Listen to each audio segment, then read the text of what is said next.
Hey dear learners, I welcome you all to your very own YouTube channel, LavEd. I am your host Lavnish and I am very excited to continue our journey through NCERT biology line by line with you all.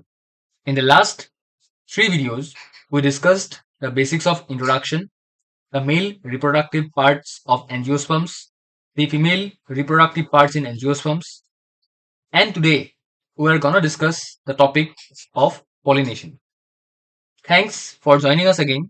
Let's get started. But before that, please make sure the 3 points that I told you the very first day.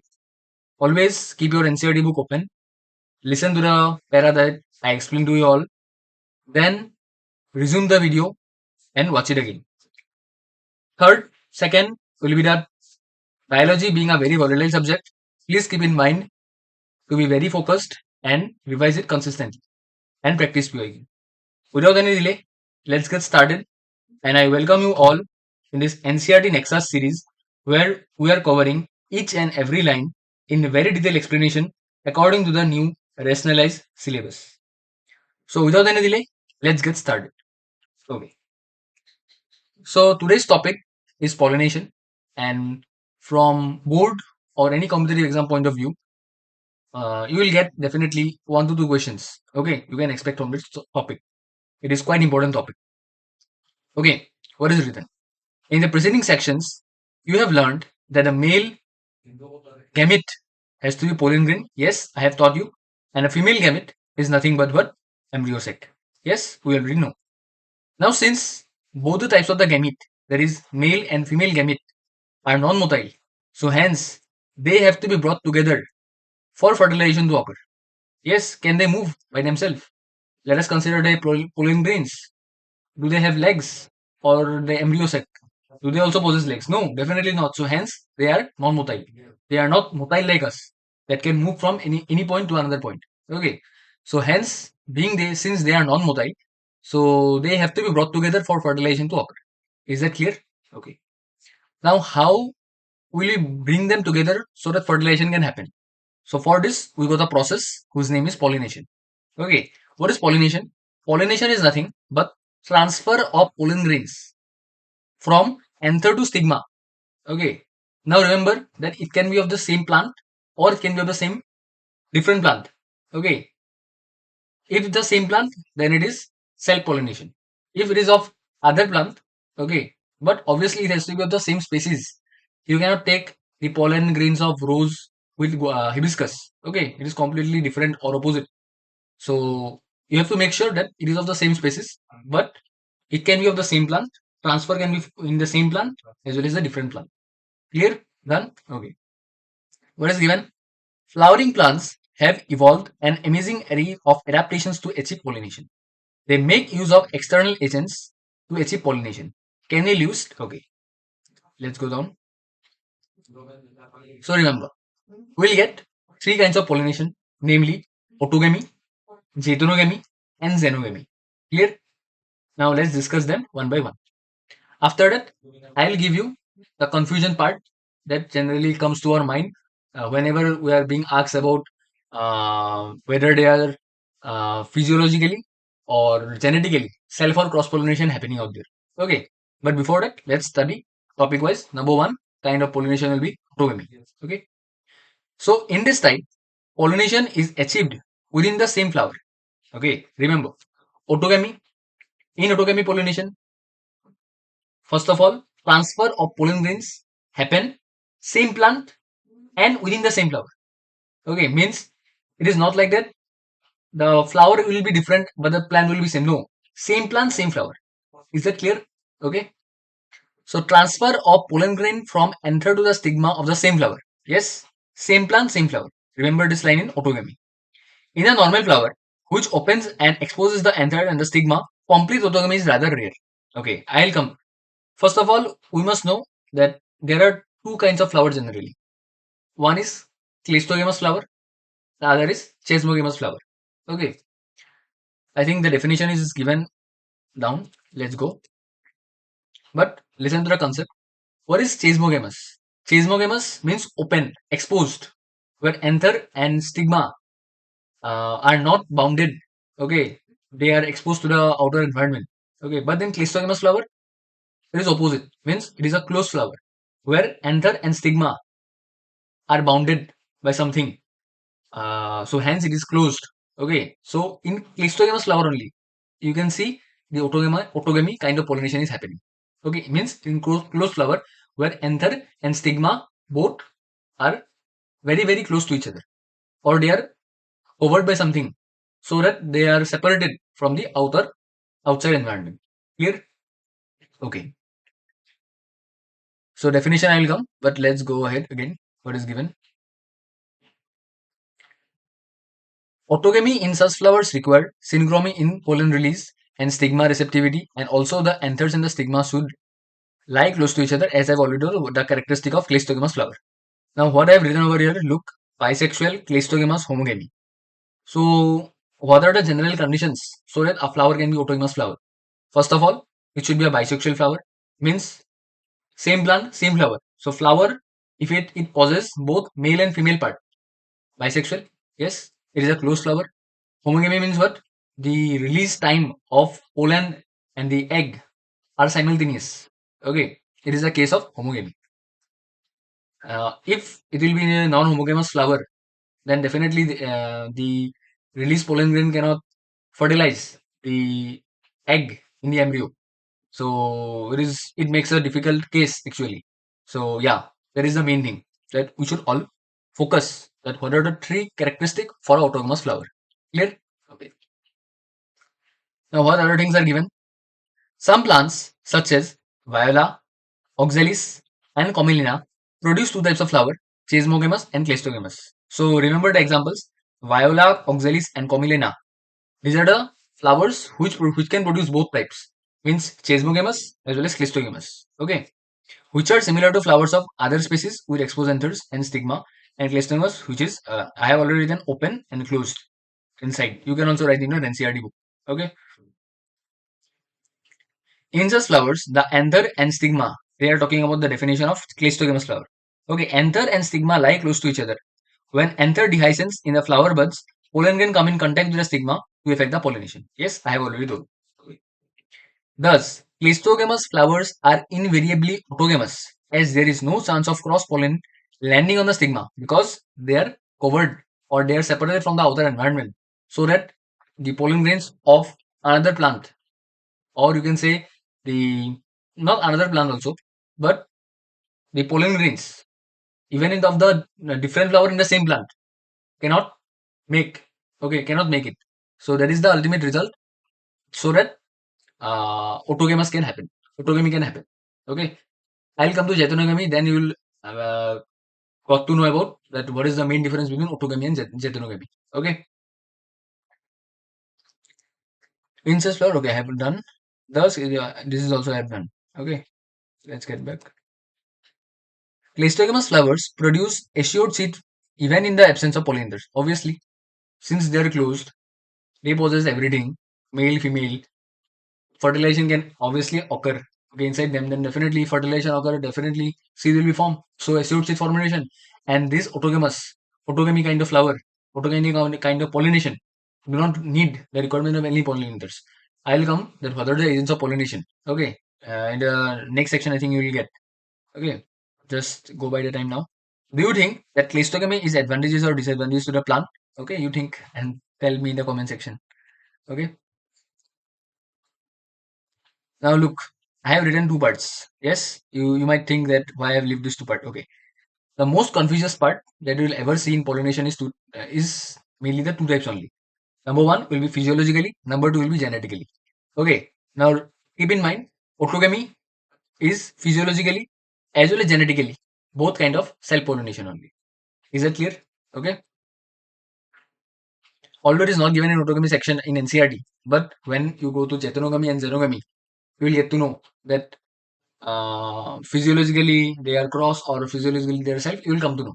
Okay. So in order to make things very clear, okay, in your mind, main motto is that I'm gonna go. Although it is not given in NCERT, but I'm gonna tell you that autogamy is what physiologically and genetically. Is that clear? Okay. Let's come to jatonogamy. Okay. Transfer. Okay. Look, I'll make you understand the concept clear.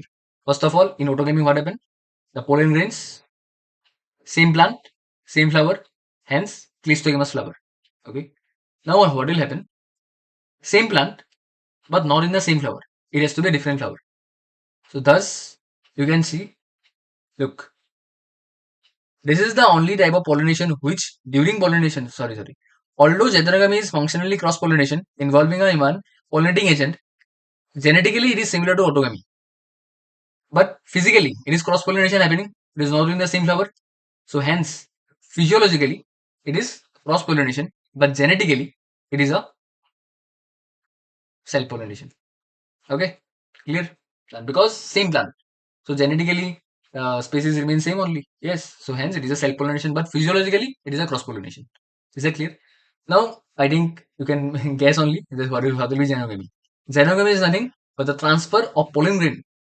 Okay, transfer of pollen grain. Now, this time two different flowers, but in two different plants. Okay, completely different plants. So that is the case of xenogamy. Okay, different plant, and this in this case, physiologically as well as genetically, both are cross pollination in xenogamy. Clear? So the three kinds of pollination I made you clear. Yes, autogamy, jeitonogamy, xenogamy. Clear? Let's move ahead. If you have any doubt, please do mention in the comment section. Okay.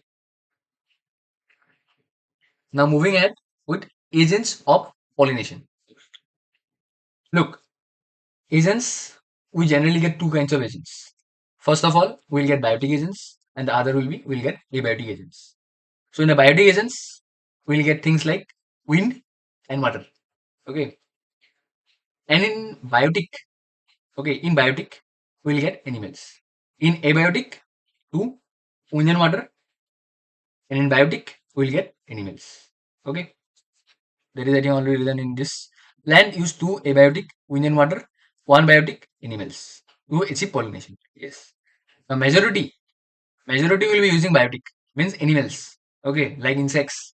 Okay, or you can say animals like lemurs, leopards, etc. Okay, only a small proportion of plants use abiotic agents.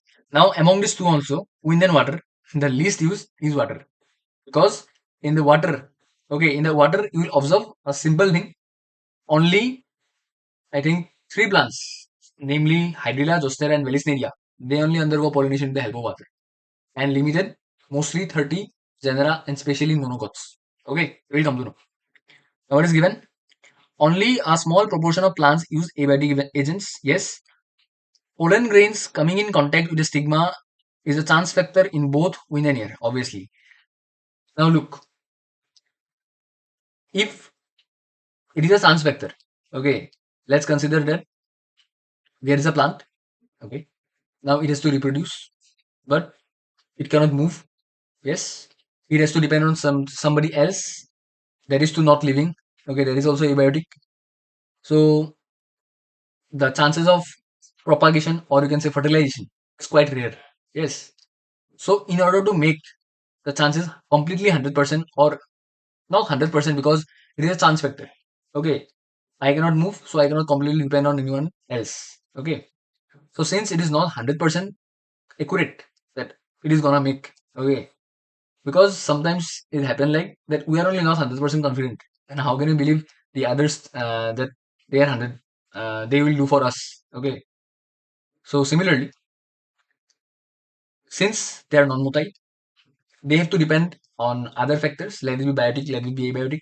Yes, but especially in case of abiotic agents, okay, the thing is that since it is completely a chance factor, because wind and water, okay, it can happen anytime. Okay, any mood of the day, it can happen.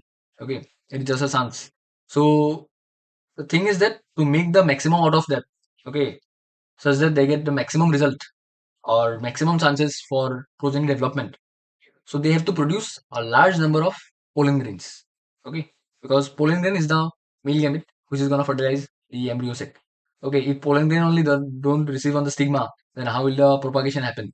So that is the main thing I think given over here. Okay, look what is given. To compensate for these uncertainties and associated loss of pollen grains, the flowers produce enormous amount of pollen grain when compared to the number of ovules available for pollination.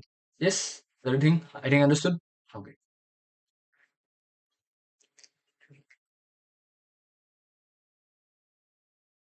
Now abiotic factor number one, that is wind. Look, we have got two abiotic factor, wind and water. Water is quite rare, okay, but among abiotic, wind is more dominant. Okay. Pollination by wind is more common amongst abiotic pollinations. When pollination also requires that pollen grain are light. Okay. Now it is given what are the characteristics of the pollen grains that are which have the agents of wind. Okay, characteristic of pollen grain. Now this is a basically question which comes in board. Okay, to describe the nature of pollen grain. What is the nature of pollen grain? If it is pollinated by wind. Okay, so look. First of all, I have highlighted in blue. Pollen grain should be light, non-sticky. Okay. Then characteristic of stamens, well exposed stamens. So that again what? So that pollens are easily dispersed into wind currents. Okay. Yeah, obviously. So that the pollen dispersed in the air current only. Yes, simple. Okay. And large, often feathery stigma, so that it can trap the pollen grains. Yes, general English, nothing to explain. Okay. Wind pollinated flowers often have a single ovule in each ovary and numerous flowers packed into an inflorescence. A familiar example is the corncob tassels. Now, this question comes. The question will be like that. Corncob tassels. Okay, corncob tassels is characteristic of what? Okay, you have to write corncob tassel is a characteristic of pollination by wind and also at the same time large, often feathery stigma. Okay, the question will be like that. What is the modification? In large, often feathery stigma, the answer will be corncob, the tassels. The tassels in the corncob. Okay. You see are nothing but the stigma and the style which wave in the wind to trap the pollen grain, definitely. Now, wind pollination is quite common in grasses. Okay. So, if they ask certain examples regarding wind pollination, you write corncob tassels and the other will be grasses. Is that clear? So, what question can be framed from pollination by wind agents? First of all, characteristic of pollen grain, characteristic of uh, anther. Okay, anther not stamen. Okay, then characteristic of stigma. Okay, and examples. And corncob tassels are what modification? It is a modification of stigma and style. Okay, clear? Okay. Now let's move to the next. That is pollination by water.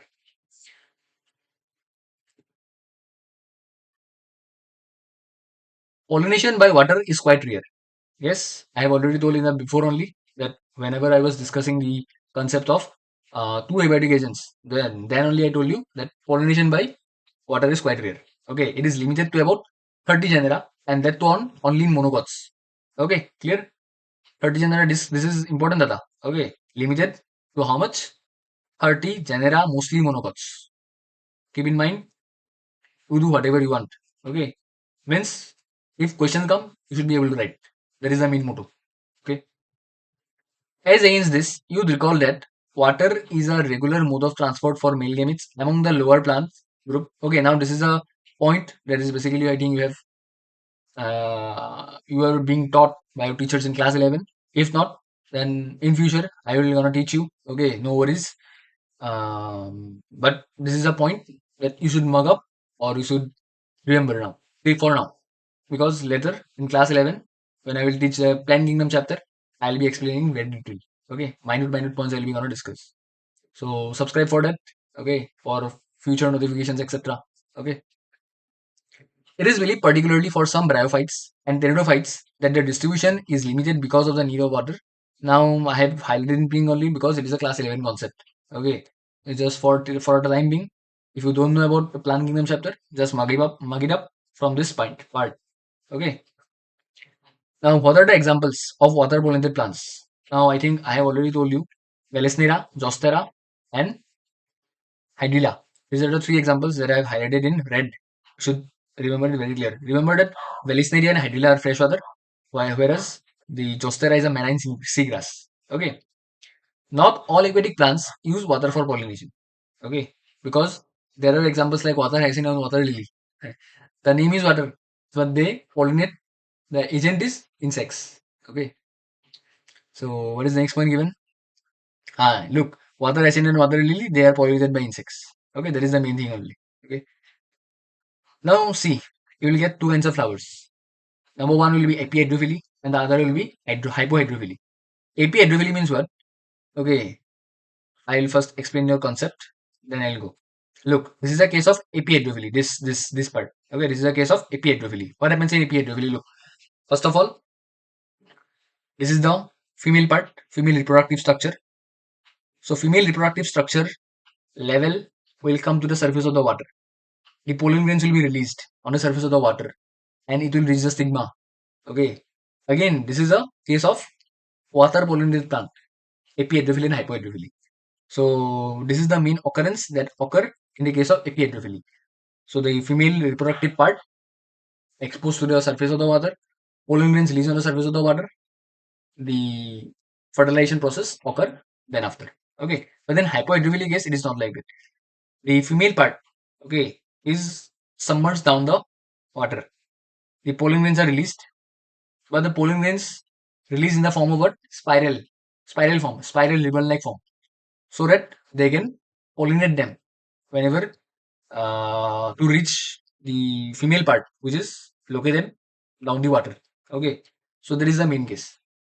So when I read, just make sure or you try to relate what I have seen. Okay, look, this case, the first case example will be Felisneria. Okay, the female flower reaches the surface of the water by the long stalk, and the male flower or pollen grains are released onto the surface of the water. They are carried passively by water current. Okay, some of them eventually reach the female flower and the stigma. Clear? So this I have talked about the first case that the concept I taught you now. Okay, there is a case of epihydrophily. Now, whenever we are moving over hypohydrophily, what is given? In another group of water pollinated plants, such as sea grasses, female flowers remain submerged in water. Yes, this part remains submerged in water, and the pollen grains are released inside the water. Okay, pollen grains in many such species are long ribbon-like, and they are carried passively inside the water. Some of them reach the stigma and achieve pollination. This is the main thing. Yeah, this is the male gamete or pollen grain, but they are in what structure? I have already told you, long ribbon-like structure. Is the concept clear? Yes. Done. Now this is a point, I think important point. In most of the water pollinated species, pollen grains are protected from wetting by mucilaginous covering. Yeah. This point I think is a characteristic of water pollinated plant. Okay, so we can just mug it up. Okay, nothing else. So is it clear that what we have talked? We talked about wind and then we talked about water pollinated plants with all the characteristics given in NCERT. Okay, now moving ahead, I think we'll get the pollination by insects now. Okay, what is given? Majority of flowering plants use a range of animals as pollinating agents. Clear? Yes. Bees, butterflies, beetles, wasps, ants, moths, birds, bats are the common pollinating agents. Clear? Very clear? Okay. Yeah, this is another thing only to mug up. Okay, I cannot explain now. The trick to remember. You have to remember, yeah. In Animal Kingdom, I will provide you some tricks. Okay, to remember all the examples. But for the chapter, general example, you can think only Madhumakki, bees, butterflies. Yes, from the time we were child, okay, kids, we came to know. Okay, it's a simple thing, man. Okay, very easy to understand. Now look what is given other. Among the animals, insects, particularly bees. Now, what is the most dominating biotic pollinating agents in kind of insects? Bees. Remember the example bees. Okay. Even larger elements such as primates, lemurs, arboreal, rodents, or even reptiles have also been reported as pollinated in some species. Now, this is the thing completely ratta based. Okay, you have to ratta. By what means? Yeah, I cannot say. Now, this kind of questions can be asked in statement. Okay, you will be tricked in statement type of questions. They will be giving statement one, where the most dominating biotic pollinating agent, they will be giving you butterflies. Okay, if you don't know that this is the example, the correct statement will be bees, then definitely you will be awarded -5. Okay, so the thing to be made clear, very clear, is that just go very thorough with every line of NCERT. Okay, next what is given? Often, flowers of animal pollinated plants are specifically adapted for a particular species of animal. Okay. What to say? Nothing. Majority of insect pollinated flowers. Okay, now the question will be like that I have already told you the characteristics of the uh, what wind pollinated plants. Now the characteristic is regarding the insect pollinated plants. Okay, what are the characteristic? The flowers are large, colorful, fragrant, and rich in nectar. Okay, and whenever the flowers are small, a number of flowers are clustered in the inflorescence, and order to make them conspicuous. Okay, look big. So that is the main thing. Okay, animals are attracted by what? Color or fragrance. The flowers, pollinated by flies and beetles, secrete four others to attract these animals. To sustain animal visits, the flowers have to provide rewards to the animals. Like what? What are floral nectars? Okay, what are floral rewards? The answer will be give me two examples of floral rewards. You should write nectar and the pollen grains. Is that clear? Yeah. If you don't know anything, okay, if you cannot understand anything, just highlight your NCERT, the way I have NCERT, or you can use a single marker only. Okay, so highlighter, sorry, not marker, highlighter. Highlight your NCERT like the way I have done. Just go through the point many times, as much as you can. Okay, to fix it, the concepts in your mind. Okay, it should be on your very tips. Okay, that is the only thing I want to say. Okay, let's move ahead now. That is given. For harvesting the reward from the flower, the animal visitor comes in contact with the anthers and the stigma. Okay, general concept, man. What happens in pollination? That is they're talking about. The body of the animals get a coating of pollen grains, which are generally sticky in animal pollinated flowers. When the animal carrying pollen in its body comes in contact with the stigma, it brings out pollination. Yeah, normal thing. Okay, very simple thing. The process they are explaining that whenever an insect take the pollen grains, okay, that the pollen grains generally stick to the body of the insects. Okay, and it creates a coating. Okay, that is the main thing they are trying to tell about. And whenever the insect body come to the stigma, okay, touch the stigma, the pollen grains definitely land on the stigma. The mechanism through which insects becomes the medium for the transfer between the st- uh, enter and the stigma. Okay, that is the thing.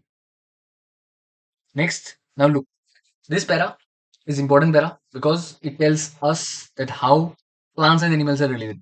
Okay, in some species, floral rewards are in providing safe places to lay eggs. For example, let's consider the example of tallest flower Amorphophilus, which is 6 feet in height.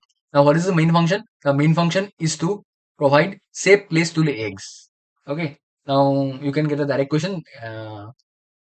Give me a name of the tallest flower. Okay. The answer will be Amorphophilus, which is 6 feet in height. Clear? Okay. Then you will get insect like moth and a plant yucca, where both species cannot complete their life cycle without each other. Okay, the moth deposits its egg in the locule of the ovary. Flower gets pollinated by moth. The larva comes out of the egg and seeds start developing. That is the main thing. Okay, so these two examples you keep in your mind. Okay, keep a note of them. Number one will be Amorphophilus. What is the function? Safe place to lay eggs. And the other one will be moth and yucca. Now, what is the function of moth and yucca? Function is very simple. Moth, or I can say gives moth deposits the egg on the locule of the ovary of yucca. Yucca in turn gets pollinated. Okay, and finally from yucca the larva come out the eggs. Is that clear? The mutual relationship I told you. Okay.